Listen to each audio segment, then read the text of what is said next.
迎持续锁定新闻大白话，我是黄运成。首先来为您介绍这一节国际话题的来宾，第一位是我们的国际政治专家赖岳谦。主持人好，观众朋友大家好。以及国际战略学者林玉芳。大家好。还有资深两岸媒体人许尔谦。运成好，各位观众朋友大家好。好，现在啊。中东战争呢，都让大家看到了伊朗真的是非常的耐打哦，而现在又有2处的美军基地也被袭击了。好，这个伊朗呢，革命卫队啊，海军3月16日呢，又对巴林的美军谢赫伊萨空军基地，还有阿联酋的美军载夫拉空军基地来实施了导弹啊，还有无人机的联合打击，导致这2处基地的内部呢，多个战机机库的部分设施都被摧毁了。不仅如此啊，伊朗媒体还统计了说啊，到现在呢，2月28美以战争开战以来呢，伊朗已经击落了119架的美国无人机耶，这个评估总价啊，已经达到了20亿美元，20亿美元都被打毁了，流水飘了。而且现在伊朗的军方发言人还嘲讽川普啊，说呢，你这个是史诗怒火吗？不如叫做史诗损祸吧。好，他用英文呢来嘲笑川普说，你只敢在网络上面谈论战场啦。最好把这场史诗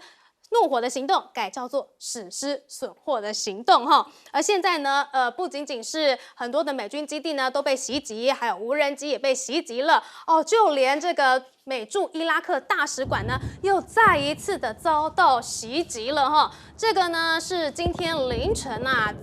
驻巴格达大使馆呢，遭到了3架的无人机，还有4枚的火箭攻击。但是呢，有1架无人机，它竟然是突破了防御系统，就撞进了美国使馆的院区内哦。可以看到啊，它撞进去了之后就爆炸，然后呢就冒出了熊熊大火。而现在呢，美军也证实了说，这场战争打到现在啊，伤亡是持续的在扩大。好，美军证实到现在呢，已经有13死200伤了，而且重伤的民众呢。重伤的军人呢，已经来到了10人了。好，甚至呢，美国的官员也透露了，这场战争中呢，美军啊已经有12架的 MQ9 死神无人机被摧毁了。MQ9 这个无人机啊，也是打无人机的利器，结果12架呢，都毁了。好，那现在官员也说了，说啊，他们发现了他们的拦截系统呢，其实不如预期哈。美国呢，耗费了多年的时间是想要把中东各自为战的各国的反导系统呢，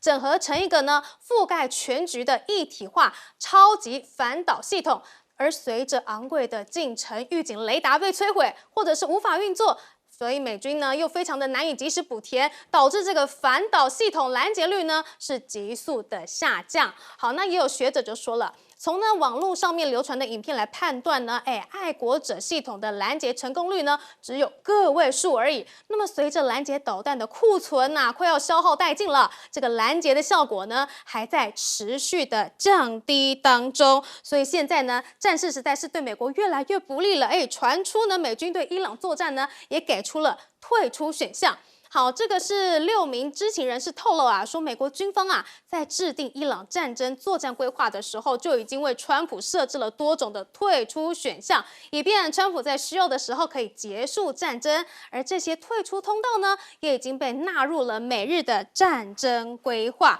但是川普有可能会退出吗？而且他现在还声称说啊，伊朗对于报复波湾国家呢，他感到非常的意外。他意外什么啊？明明之前就有一位的美国官员，还有2位熟悉美国情报的消息人士透露了，说川普呢，说他对于伊朗针对卡达、还有巴林、科威特等波斯湾国家的报复打击行动感到意外。但是其实他之前就被警告过了，说啊，你攻击伊朗的话呢，可能会让波斯湾国家遭到报复。他明明就知道了，结果现在呢，整个波湾国家都被跟着拖下水了哈。那现在也传出呢，川普称伊朗呢有意愿要和谈马上就遭到了伊朗的外长反驳了，说啊，我们从来没有要求停火，国家很稳定而且强大，我们会战斗到川普意识到自己错误。而同时呢，这个大陆官媒呢也去整理了一下，川普在这场战争不应该有的言辞表现。好，他就说了，说像包括了川普说了，说炸军舰很开心，80余人丧命，竟然说集成更有趣，甚至呢，他炸了油港也说很开心，说再炸几次只为了开心。他也宣称胜利很开心，9次击败伊朗，遭到议长说了真是滑稽。好，所以牛弹琴呐，就是这个陆媒官媒就说呢，杀戮竟然是被冠以开心，任何借口都已经是多余的了。但是历史终将记录一切，这些笑容啊，这些眼泪，这些鲜血，以及那些被深埋在废墟下的无声正义啊，通通都因为川普的一个开心被牺牲了哈。所以这场战争啊，川普似乎是已经打到里外不是人了。我们先来请教赖教授。川普他是不是始料未及，还是说他原来就设定住啊，说战争会打成这个样子？我想是始料未及啊，因为川普他原本认为说是可以采用速战速决。他跟以色列的情报，还有就是这种密集的打击，一下子把这个伊朗的领导阶层40几个人都一下子都斩首行动成功以后，伊朗就应该不会反抗，或者是反抗力很快的就削弱，最后会妥协。我想他原本设定是这样。那当然有很多的专家很早以前就跟川普说了。说伊朗一定会打击你的这个周边的军事设施，还有周边跟你利益上很攸关的这些国家，而且之前都已经预作警告了。事实上，那个伊朗在还没有开战之前，也已经直接的就把他的战略目标就已经讲出来了，说如果美国跟以色列对于他发动攻击的话，他一定会反击，而反击一定是针对于海湾国家美国所设的军事的基地，一定会反击。第二个，也就是跟美国利益有关的国家，它的相关的金融中心，或者是企业，或者是它的这些石油、天然气的设施，也一定会攻击啊。那当时都已经很早就公布了，我们在这节目中也谈了很久了。那其实川普都知道。他也知道结果会是这样，但是他还是要发动攻击，因为他还是相信以色列会在他跟以色列的联手会让伊朗就像委内瑞拉一样，很短的时间内就屈服。但是事与愿违嘛，我们看到这个战争非但不是速战速决，而且已经演变成为一场消耗战。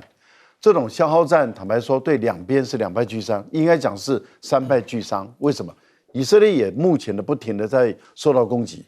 不管是美国设在以色列的大使馆被攻击，美国设在伊拉克，伊拉克还是美国所能够掌控的一个国家哦，它的大使馆也受到攻击，而它的大使馆受到的攻击并不是完全用导弹来攻击，很多是火箭弹，这是代表说在伊拉克的民兵组织，不管是伊朗的民兵组织或是伊拉克的民兵组织，也已经能够很接近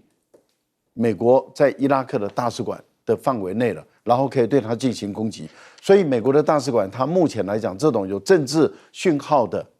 而且也担任情报功能的这个大使馆，它基本上遭受到打击。那我们现在看到是双方不断的在做消耗，一直每天都有这些损伤出来，不管是战机或是无人机等等的。可是我觉得无人机，美国跟伊朗的打法，对美国来讲真的是不利。您刚刚提到的 MQ9，MQ9 一架无人机要1700万左右美元哦，至少要1700万美元。但是一架伊朗的无人机只有2万美元，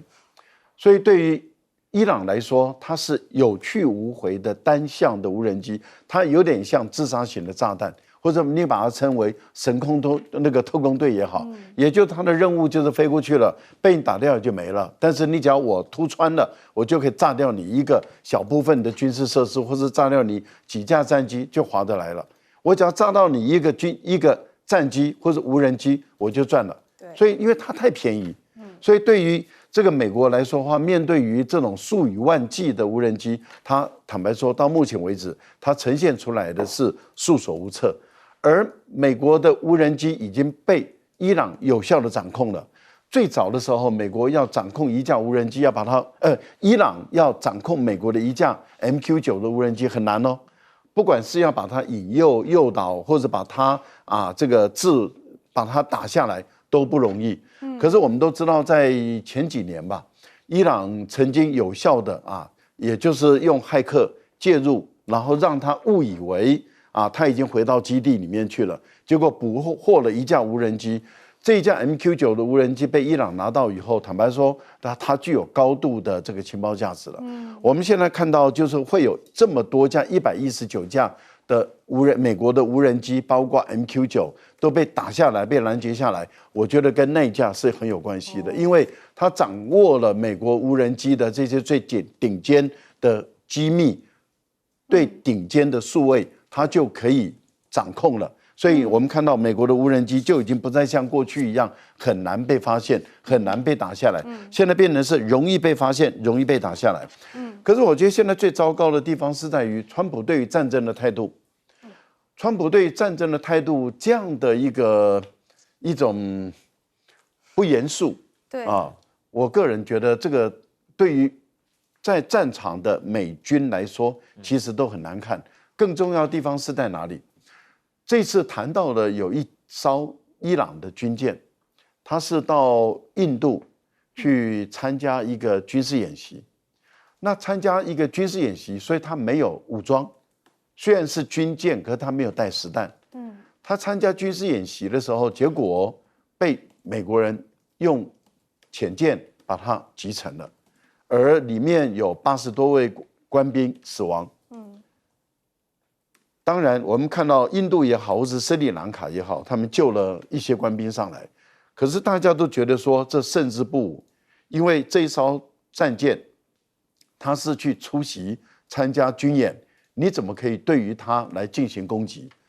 那我们也看到，这样子会让很多的人都觉得，你美国人一个这么强大的一个军队，有这么现代化的武装力量，你却对于这样的一个无武装的军舰进行攻击、进行偷袭，这个真的是一个不好的一个行为。好，那我们看到现在美国的一个打法，其实让很多的人都感觉到说，美国这种打法已经是越来越没有章法了。而川普的态度，对，他还说开心开心，这个是最糟糕的一个态度。开心哈，不仅仅是这个第一线的美军呐，还有包括美国国内的这个军人的家属呢，可能也没有办法接受。请教玉芳委员。对了，这个其实还可以多讲一下，就是说伊拉克的问题哈。你知道当时这个所谓的20年的美国对伊拉克的这个战争里面，去攻打的理由说是有大规模毁灭性的武器。你把人家国家给灭了，然后把哈桑抓了，把他吊死了，然后呢，最后你没有找到大规模毁灭性的武器，然后美军死亡了4500人到4600人之间，他的承包商这里面有很多退伍军人，死了3650个人，美军受伤了高达32000人，这里面连北约国家大概都有300人死亡。其中英国就179人，这说明了什么事？说明了伊拉克人对美国的仇恨是很深的。你当时打倒了哈桑的那个政权，他的支持的是属于苏尼派，苏尼派的人数是第2大，最大是什叶派。什叶派就是现在跟伊朗新的教派是一样的，变成2个最大的这个宗教的这个信仰者的团体。第1大的什叶派，第2大的苏尼派都恨你。苏尼派恨你，因为你推翻了苏尼派政府；什叶派恨你，是因为你打了另外一个什叶派的国家，叫做伊朗。所以，这个今年以来，美国的大使馆已经好几次被飞弹、被无人机给攻击了。我们不知道是苏尼派打了，还是什叶派的民兵打了，反正他被打了。而且最重要的一件事是，这个大使馆所谓在绿区，什么叫绿区的 Green Zone？ 就是有重兵保护的地方，这里面包括一个很大的一个旅馆，叫 Al Rashid 这个旅馆，这旅馆高达18层楼，非常高。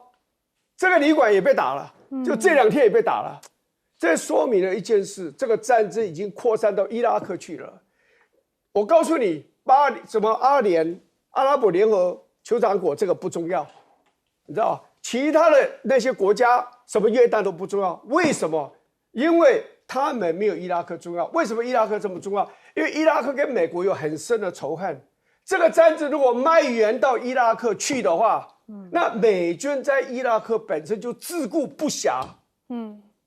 而且这个情形看起来是在上升的。对抗美军的势力，那些民兵一度已经被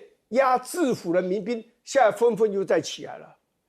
这个战争如果扩展到伊拉克的话，这个战争就变得是真的是完全没有办法控制的。这个我想现在是美国在做下一步考虑的时候最需要考虑的那个因素之一。大概就是所谓的伊拉克的问题。就是现在伊朗已经在打了，竟然还有伊拉克这样的战场，那美军可能就是自顾不暇了。请教徐教授。是，虽然这个我们从美军跟伊朗的这个整体实力来看，我们要必须承认说美军拥有一个结构性的这个世代性的优势，但是究竟这场战争打到现在超过2周了，哪一方比较能扛，或者说哪一方更担心战争持续下去？我觉得我们可以从伊朗方面的表态看出端倪。刚刚运成也介绍了，伊朗外长说我们没有要谈判，甚至我们没有提出停火的要求。但是上个礼拜，其实在战争开打第1周，其实伊朗总统那个时候佩泽西奇扬啊，他被认为是一个相对温和派的一个总统，他当时比较认真的提出2个停火的条件：一是要向美国索赔，2是要有一个冲突不再爆发的国际保障机制。国际保障机制听起来就跟乌克兰很像啊，乌克兰就是自居为一个比较弱势的，需要这个大家一起来 guarantee 来保证我的安全，防止美乙再打我的机制。这是佩泽西奇扬在战争初期的讲话。结果到了前2天，口径已经改变了。另一位高官，伊朗的高官出来说，我们1要赔偿，第2我们要美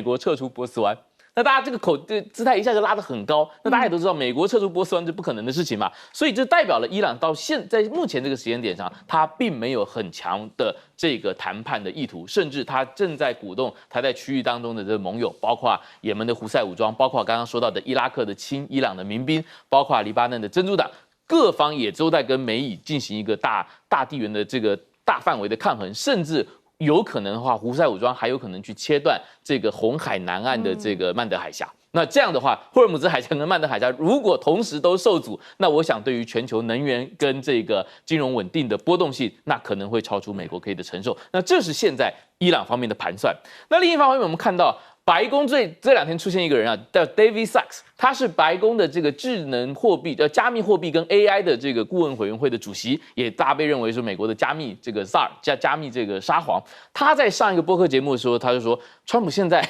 最好的策略就赶紧宣布胜利，然后我们就到此为止了。不然，如果成为一场无休止的战争的话，那这是市场不愿意看到的。他还说，再打下去，中东不只是有可不可投资的问题，而是中东这1亿人他的民生基本能不能保障的问题。包括我们前2天看到啊，伊朗已经开始在攻击巴林，就说中东的这个小的王国的这个海水淡化厂。那如果这场战争持续下去的话，他也可以再把这个上次杀鸡儆猴的案例再扑向更多，直接去打击这个中东其他国家的基础民生设施。那这当然会给中东的这个美国在当地的盟友带来非常大的压力。那所以我相信 Trump 到底有没有所谓的这个 off ramp， 所谓的这个退出机制啊，所以准备要退场的通道，我相信背地底下是在准备的。包括这2天他刚谈古巴嘛，显然他已经在预设下一个主题。如果这一趴弄得不好，收视率一直掉，或者这个 approval rate 支持率掉，我赶快要换主题，赶快换一讲。其实 Trump 的这个思维就是一个电视制作人的这个思维，但是以色列可能不愿意。所以今天下午我们在录节目前已经看到，以色列宣布他可能击杀了伊朗国家安全会议的秘书拉里贾尼。那拉里贾尼被认为是一个体制内，在哈梅内伊死掉之前啊，他已经把很多的国家大政运行的权利交给这个安全系统的首脑，并且就说以后的谈判跟这个伊朗的国际网络指挥网络的指挥交给你。结果以色列现在可能把他击杀掉了，可以谈判的人没有了。那以色列就是希望裹挟的美国继续打下去。那美国会怎么回应？我想我们这2天就能够看到。好，我们刚刚就看到了这个伊朗对于这个美军的打击。那我们现在看到不想停战的以色列，在这场战争当中呢，也是受到了非常大的严重的打击哈。我们来看到这段画面呢，这个是呢伊朗的革命卫队呢说呢，他已经对以色列发动了真实承诺4第57波打击，而且他声称啊，这波打击呢是利用了海巴尔、谢坎还有伊马德卡德尔导弹，针对以色列的心脏地带的多个目标展开袭击，包括以方的指挥控制、还有通信设施以及防空导弹等等。而更恐怖的是什么啊？就连这个以色列中部啊，遭到伊朗飞弹攻击拦截的碎片呢，就坠落到了总理的办公室附近哈。这个是16日的时候呢，以色列中部地区啊遭到了伊朗的飞弹攻击，那么拦截了，但是这个碎片呢就落入了耶路撒冷多个区域。那么其中一个落点呢就在以色列议会大厦，还有总理的办公室附近。其实这些碎片呢也是可以砸死人的哈。那么伊朗议长还说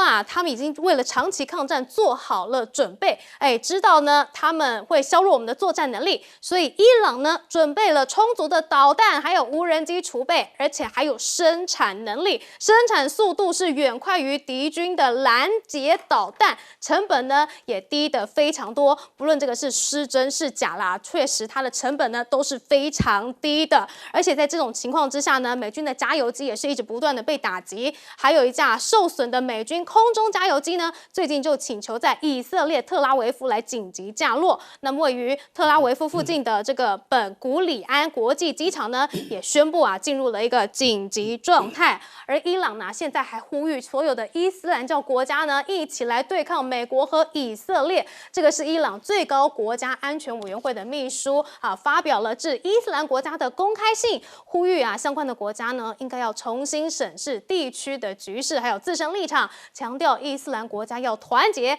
共同维护地区安全。好，那对于这波打击，以色列是怎么回击的呢？来看到以军宣布呢，他们成功摧毁了哈尼米的专机，而且呢，他们也连夜的去狂炸德黑兰机场。好，以军表示呢，这架飞机啊是长期被哈米尼以及伊朗高层官员用在执行军事采购任务的，并且呢是透过了国内外航班管理还有轴心国家的关系网络，摧毁了这一项战略资产，那就能够重创伊朗的组织的这个协调能力，同时呢还能够打击它军事力量建设以及政权的一个复原能力。好，不仅如此，以色列军队也宣布了要在黎巴嫩的南部组成地面作战部队。好，那现在以色列对黎巴嫩的轰炸呢，2周内啊也已经造成了至少886人死亡。而另外呢，在资讯战的方面啊，一直传出呢，以色列的总理纳坦雅胡他已经身亡了，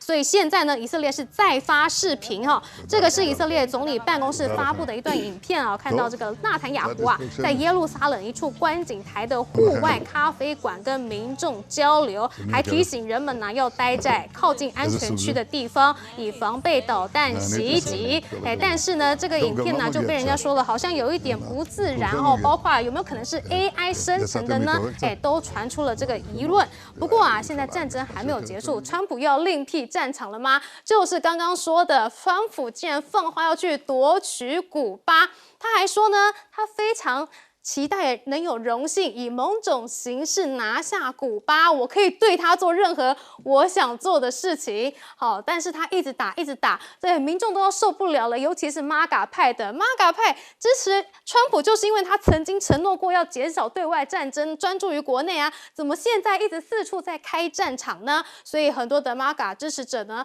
都对于他发动战争，不能相信他，所以使得他的声望是持续的走低的。就连这个西班牙的男星呐，他在奥斯卡的舞台上面也高喊了说呢，不要战争，也在上面这个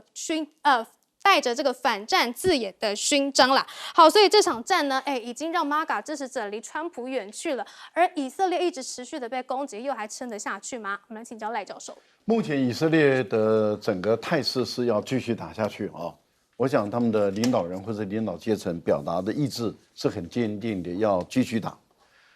但是我们过去所看到的新闻，绝大部分都是伊朗有多惨，被美国跟以色列打得多惨。那这个都是事实啊，因为都有画面、有真相、有报道、有统计，然后死亡的人数已经攀升到1000多人啊，包括军人，也包括平民百姓。平民百姓死亡的人数还远远超过军人的死亡人数。但是即使是1000多人死亡，可是伊朗是9200多万人。所以1000多人，坦白说，对9200多万人来说，不算是太大，也没有办法把伊朗说瘫痪掉了，把他的革命卫队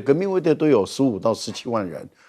正规军都有60万人。那你想几百人啊的死亡，没有办法把这个伊朗的革命卫队跟正规军就把它瘫痪、解除武装，目前还没有。那现在这个礼拜以来开始到现在，我们所看到的整个新闻的方向在转变了。为什么？因为越来越多的画面呈现出以色列被攻击，而且不但被伊朗有效的攻击，还有被黎巴嫩的真主党用火箭弹有效的攻击。那我们也看到了，当以色列的被攻击的层面越来越多，甚至连总理府的官邸，还有他的办公室附近都被攻击到的情形下，大家就合理的推断，当初这个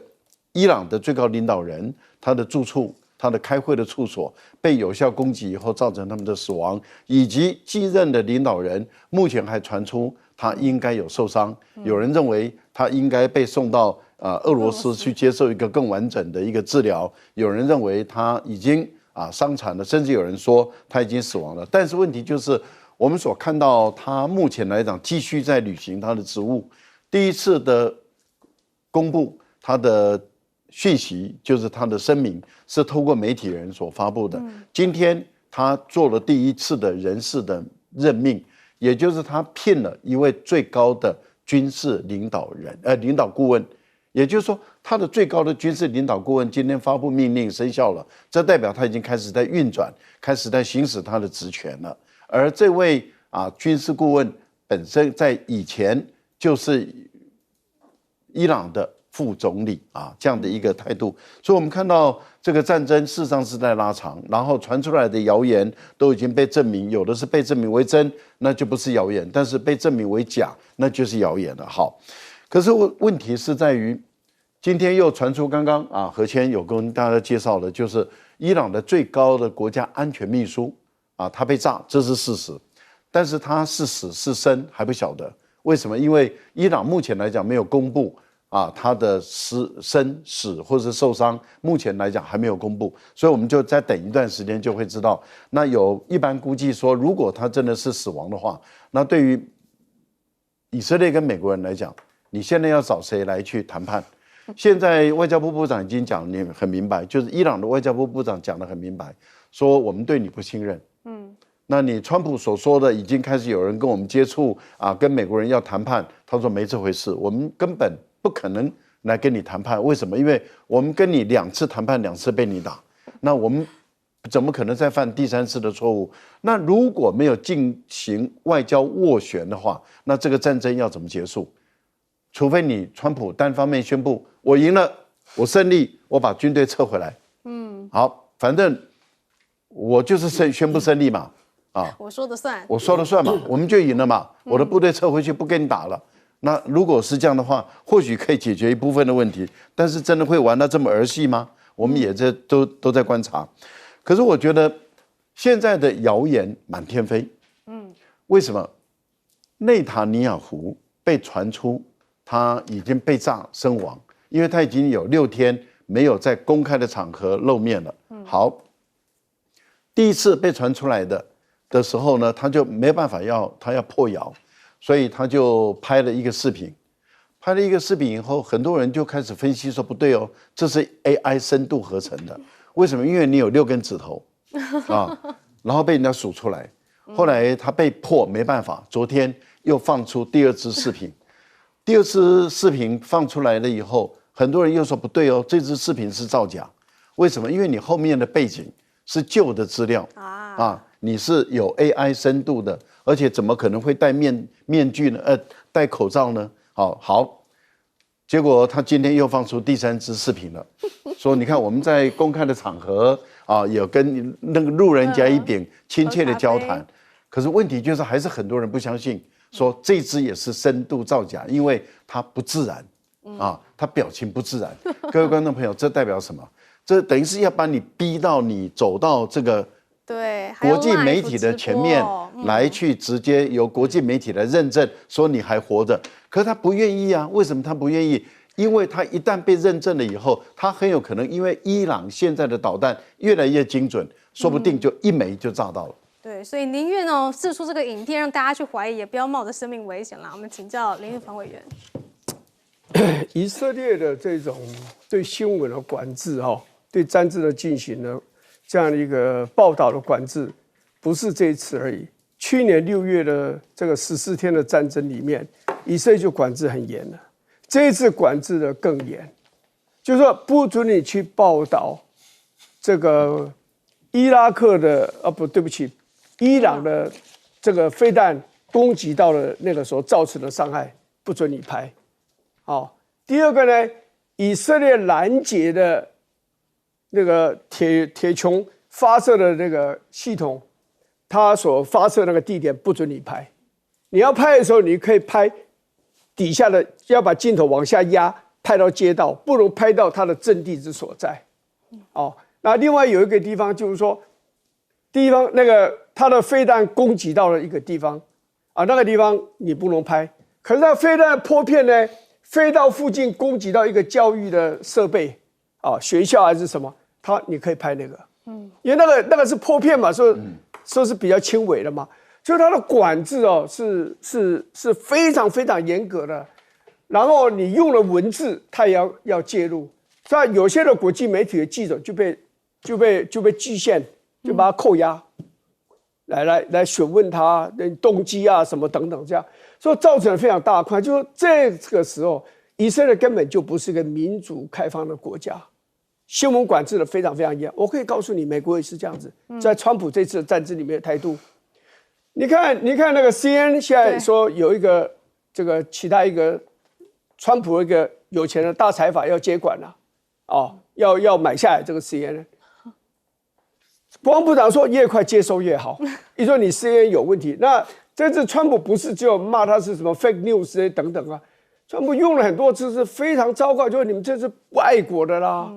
等等这种字眼去批判，所以美国很多的报道他也会去批判，但是以色列的管制是已经到了非常的荒谬。至于说纳坦雅夫有没有被杀死，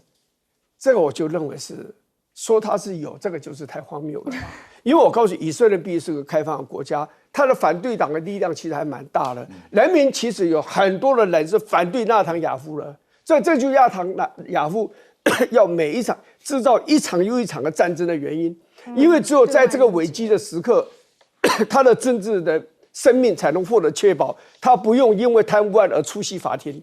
这样子的。但是你说他死的话，我又说有几只手指那个，我觉得是有点荒谬。那报纸上登了很多的媒体、社群网站上都有，我想他是没有被杀死，但是我相信。我看他的脸是气色不太好了，我想他是真的是有吓到，没有想到伊朗反对的力道这样的强劲，我认为这是有的了。出乎意料啊，跟川普一样，不知道怎么下台了吗？我们来请教徐老师。是，其实现在是3月17号啊，今年开年也就2个半月。那我们其实回顾一下，川普他其实已经制造了多少的头条，跟他试图行塑的议题的主场。从一开始绑架委内瑞拉总统马杜罗，攻打这个加拉加斯，到扬言并购格陵兰，然后再来是以明尼苏达州的争议为代表的驱逐移民的运动。那当然有点铩羽啊，所以到后来他换掉了 ICE 的局长，又换掉了国土安全部长来泄愤，或者说来做这个政治的责任，来归咎这个政治的责任。然后是美国最高法院说川普的全球关税没有足够的法源依据，结果他在连年受挫的情况下，他找到了伊朗来击杀哈梅内伊，来试图来这个重振美军的声势而把自己当成一个战争的总统，来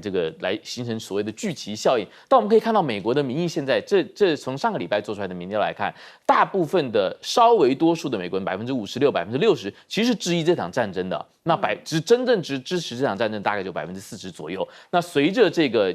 现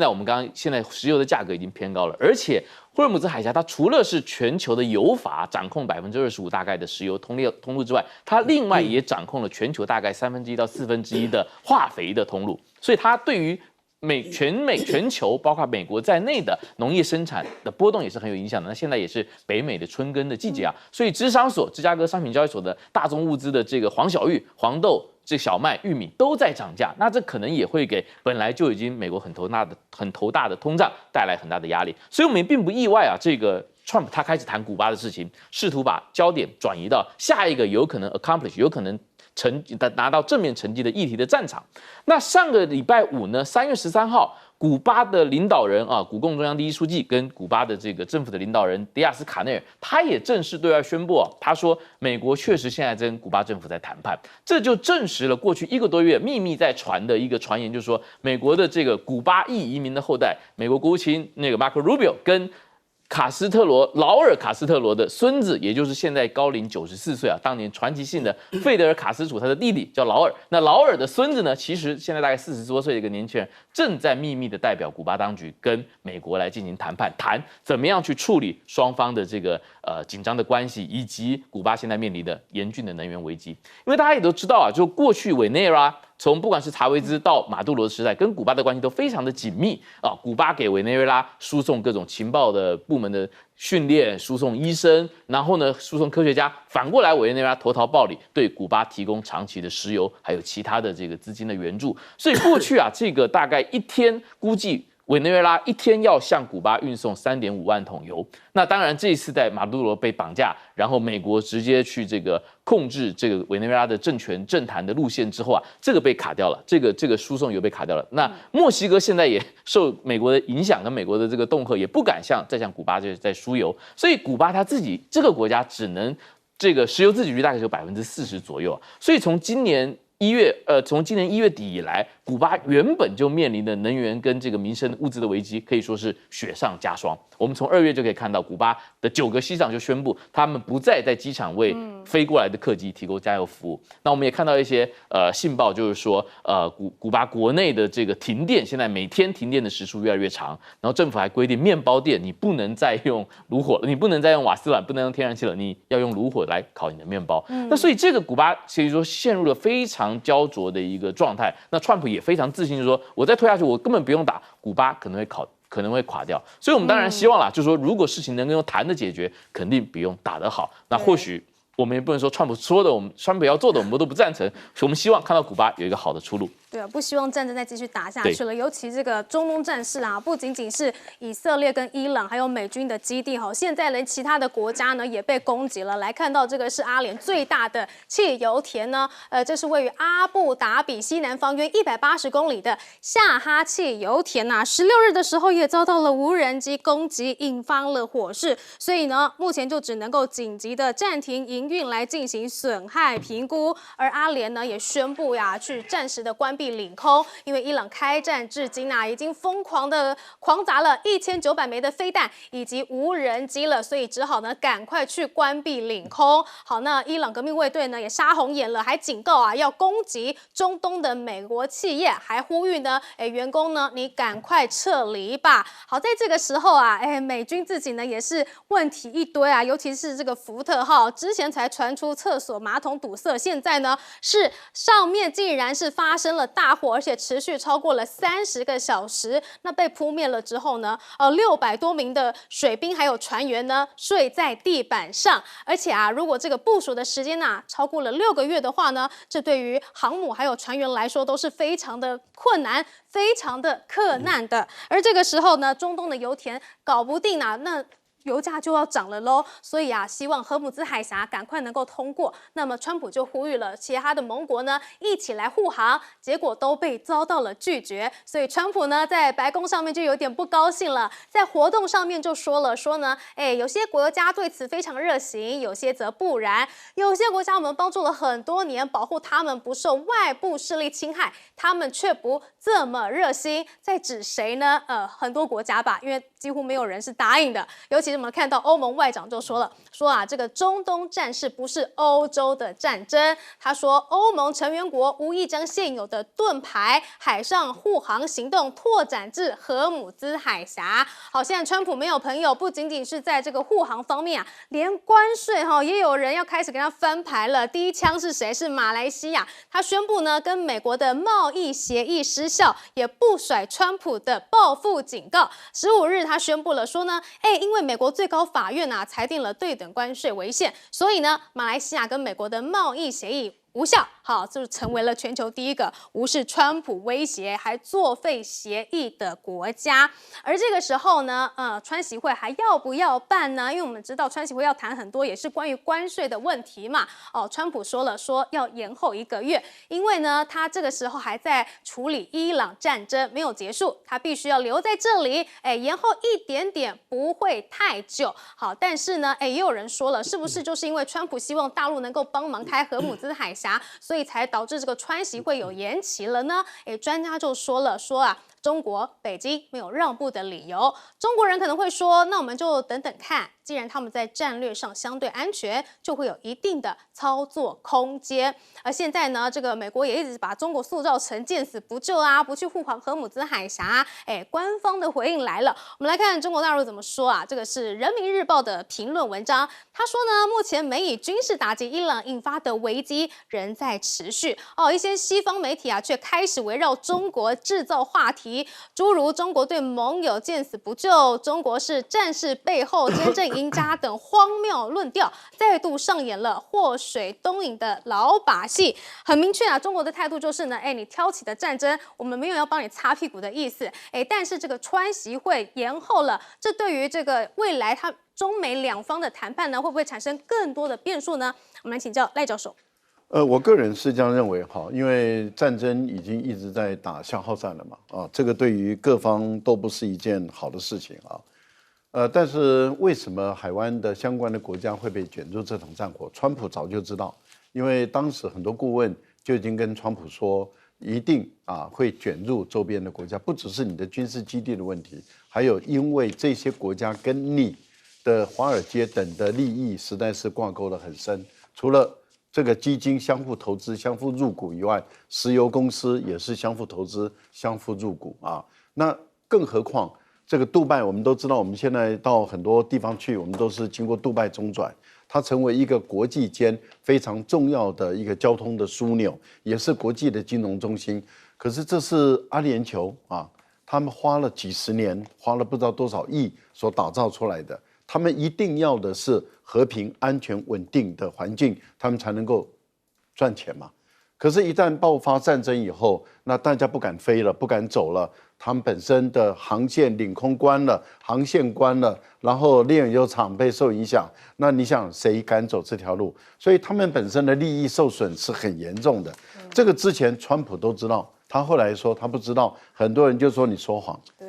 你根本就事先都知道，大家已经都提醒了，然后而且伊朗也说我一定会打，然后所有的情报都告诉你会这样做，你都知道，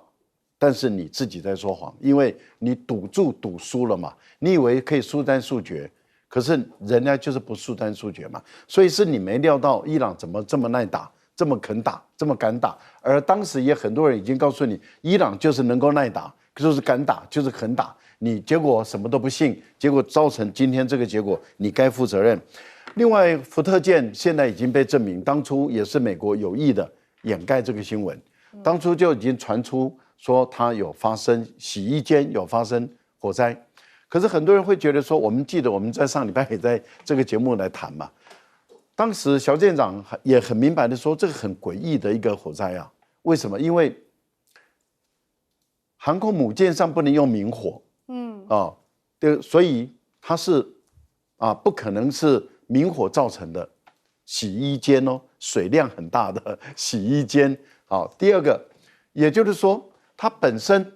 是新式的战舰，你电线走火那很怪啊。对，又不是老旧的线路。对，那问题是为什么会走火？而且为什么会烧了30个小时？到目前为止，福特舰不能投入战斗。您想想看，美国在这个地方军力的耗损有多大？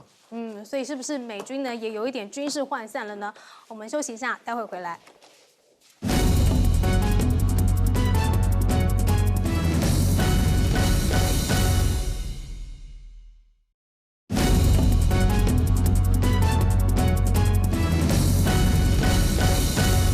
伊朗这场战打到现在啊，全球都是输家，要怎么结束呢？请教玉芳委员。我觉得有2件事值得注意。第一个就是川普讲说，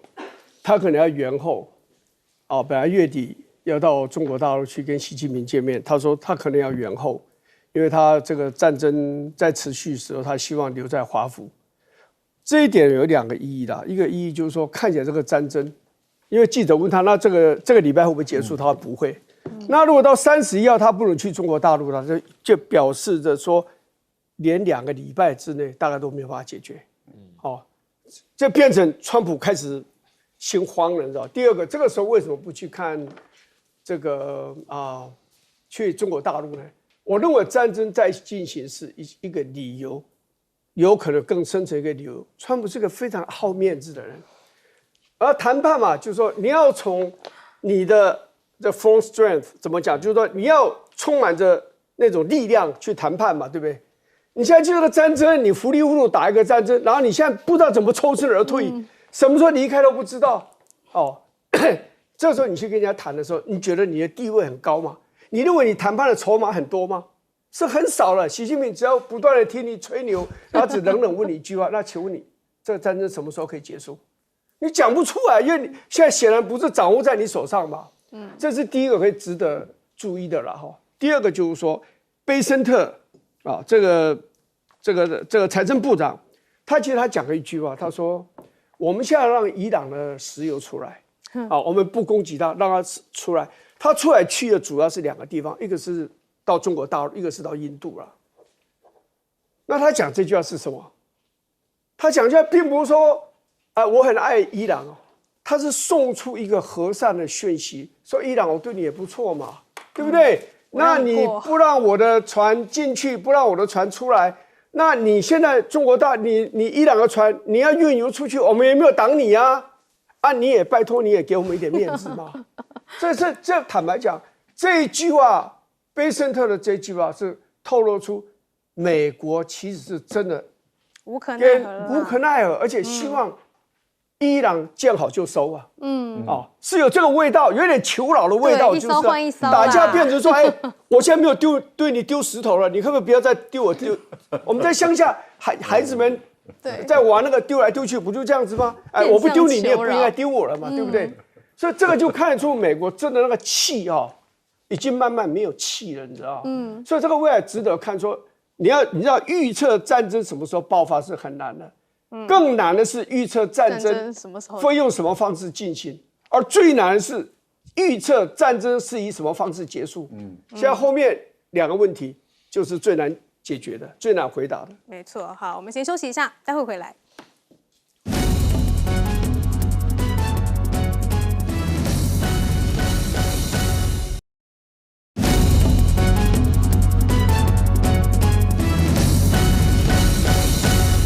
为了伊朗战争现在连川习会都延期了。我们请教徐教授。是这个，我想大陆在这个局势里面可以说是有点以逸待劳，甚至是以静制动的味道。那毕竟大家可能还记得几天前，川普也就公开要求嘛，你们这些大幅度依赖这个霍尔木兹海峡的亚洲国家，中国、日本、韩国，你们赶紧派兵来跟我一起护航啊！这个海峡的油主要是你们在用啊，不是我美国在用啊。那大陆当然不会轻易的去介入啊。那我们也看到欧洲的这些国家也纷纷表态，就说，甚至像卡拉斯欧盟的外长或德国的防长都说了同样一句话：这不是我们的战争。那这个话就听着很讽刺啊，因为曾几何时，当川普刚刚第2次就任的时候，他面对乌克兰也说，乌克兰是你们欧洲人的战争，不是我们美国人战争，你们自己搞定。现在这个